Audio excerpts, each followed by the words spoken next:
จะสิเลื่อนไปนั่นนี่แหละค่อยๆไปโอเคประมาณนี้หมวดนี้คือหน้าที่หรือว่าสิ่งที่มันอยู่ในโครงสร้างของพยางค์อัดมาต่อที่พยางค์ไขพยางค์ไขนี่มันจะหมายถึงพยางค์ที่บ่มีตัวสะกดหรือการผสมอักษรแบบแม่อานั่นเองการผสมอักษรแบบแม่อานี้เนาะ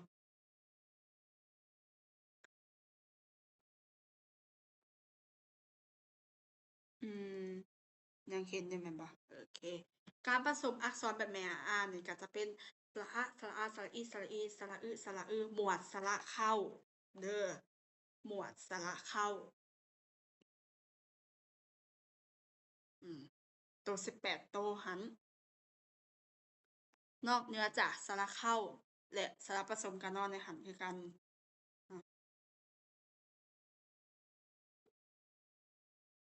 เห็นบ่มันเปลี่ยนไปนำอยู่บ่มันยังอยู่หน้าเก่าอยู่เบิ่งเด้อเอ้ยปิดหน้าจอแล้วก็ขอโทษหลายๆนะเห็นแล้วเนาะมาบัดทีนี้ก็คือตัวที่เป็นความหมายของพ1พ2บวกซบวกหยังหั้นเดี๋ยวเอ้ยลืมอ่านอันนี้ให้ฟัง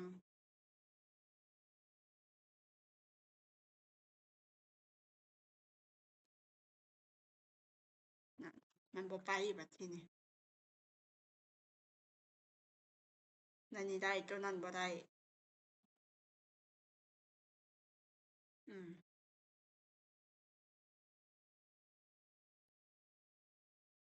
โอเคก็คือโครงสร้างของพยางค์ไขได้แก่พ1บวกสบวกว1พ1บวกสบวกว2ตัวนี้มันจะเป็นโครงสร้างของพยางค์ไขซึ่งน้อยกว่าพยางค์อัดย้อนว่าพยางค์อัดจะมีตัวสะกดและพยางค์ไขจะบ่มีตัวสะกดเด้เห็นบ่พ่อน้องจะสังเกตได้เห็นว่าในนี้มันจะมีสระเด้พิเศษนี่แต่ตัวนี้บ่มีสระพิเศษเด้อเนาะโอเคแล้วเรามาเบิ่งความหมายนำกันความหมายของแต่ละสัญลักษณ์ข้อ1นี่มันจะหมายถึงตัวแทนของพยัญชนะข้อ2นี่มันจะเป็นวรรณยุกต์สธรรมดาหรือสปกติจะเป็นสระเสียงของสระทั้งหมดที่ว่านี่นะเป็นองค์ประกอบของหยังอาได้แนวทางอีกแล้วสิถึกไผน้อสิถึกไผเด้บัดทีนี้เป็นองค์ประกอบของหยังเดี๋ยวแชร์หน้าจอเด้อบัดทีนี้องค์ประกอบของหยังน้อ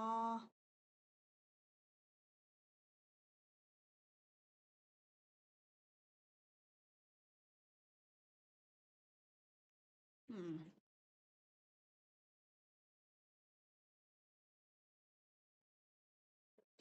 เป็นองค์ประกอบของหยังเด้เตรียมเตรียมคำตอบไปเลยเด้อ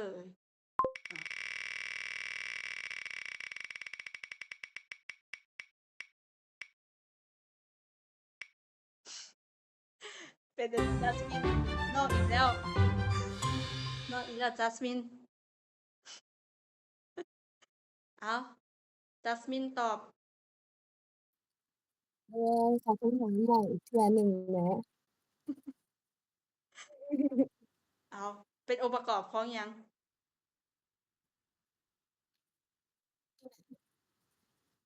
องค์ประกอบของเบิ่งที่เอื้อนมานี่มันเป็นองค์ประกอบของค่ะที่เอื้อยานหมายถึงแม่นพวกตัวพยางค์ไขกับพยางค์อัดค่ะบ่อาความถาคำหมายคำถามของเอื้อยก็คือเบิ่งนี่หั้นนะจั่งใดนี่มันจะเป็นองค์ประกอบของหยังนี่นี่นะของหยังนี่นะ3อันนี่นะกี้นี่เลยนี่เปิดไปกี้นี่นะพยางค์ เป็นองค์ประกอบของพยางค์หนึ่งได้แยกพยางค์อันละพยางค์ไข เออ แล้ววหนึ่งวสองและต่อเสืออันนี้บ่ได้ถามเนาะขอบใจสำหรับน้องจัสมิน โอเค วรรณยุกต์วหนึ่งนี่หมายถึงวรรณยุกต์รูปหรือบ่มีรูป วรรณยุกต์ของเฮานี่ มีหยังแหน่สิถือไผน้อสิถามเด้อบัดทีนี้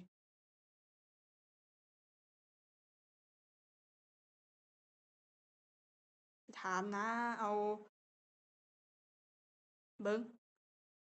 ต้องเฮ็ดจั่งใดบ่ให้มันซ้ำกับคนเก่า เอาออกบ่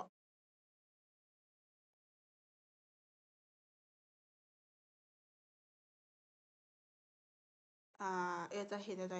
เอาอันนี้ตอบแล้ว นี่เนาะอันนี้ตอบแล้ว แล้วก็ไผอีกตอบ มี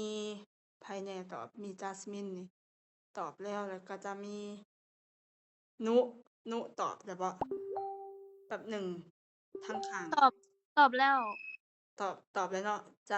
จัสมินอยู่ทางข้าง โยโกะนุก็ตอบแล้ว โยโกะก็ตอบแล้ว เอาผู้ที่บ่ทันได้ตอบเด้อบัดทีนี้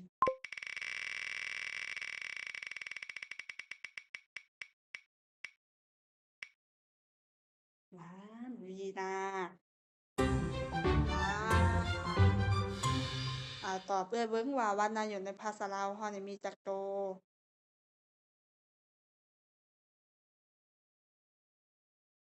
วรรณยุกต์ในภาษาลาวเฮามีทั้งหมดจักโต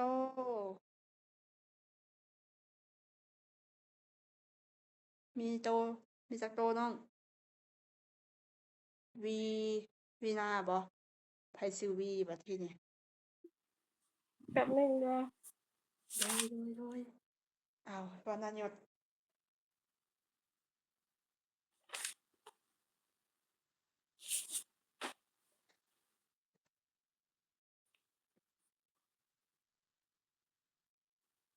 น้องยอดอยากตอบแล้วเนาะแม่นบ่ยอด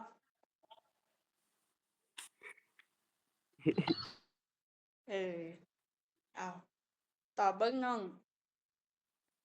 วีนาวรรณยุกต์ในภาษาลาวนี่มีทั้งหมดจักโต 4 4 คือ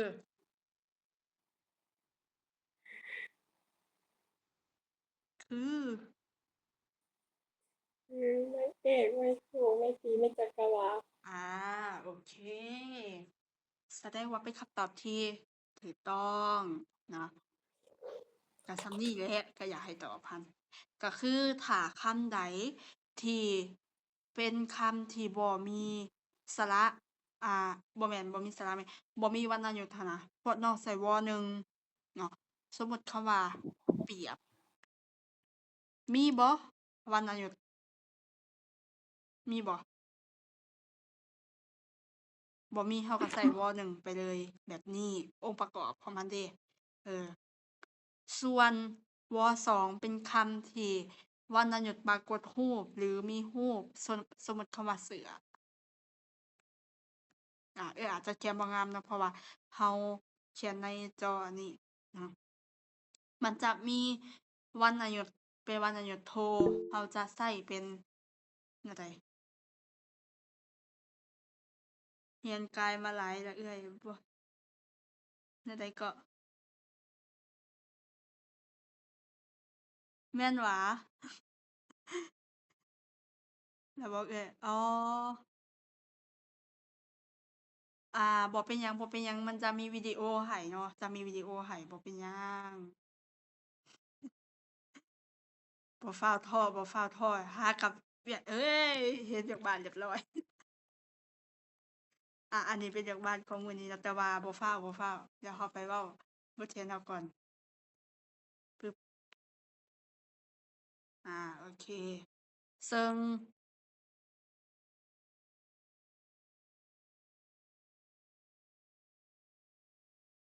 อ้าวตัวนี้เนาะโอเค นี่และสระพิเศษ เอาคือตัวเก่าหั่นแหละอธิบายไปเนาะ ถามว่าไผได้ตอบก็สิสามารถเข้าใจได้ดีเลย ประมาณนี้จะบ่ได้อธิบายหลายสระพิเศษมันนอนในตัวสะกดหยังตัวสะกดหยังพยางค์หยังพยางค์อัดจื้อง่ายๆเลยพยางค์อัดแม่นมีสระพิเศษอยู่นำเนาะเด้จงสร้างพยางค์อัดหลุมนี้ตัวอย่าง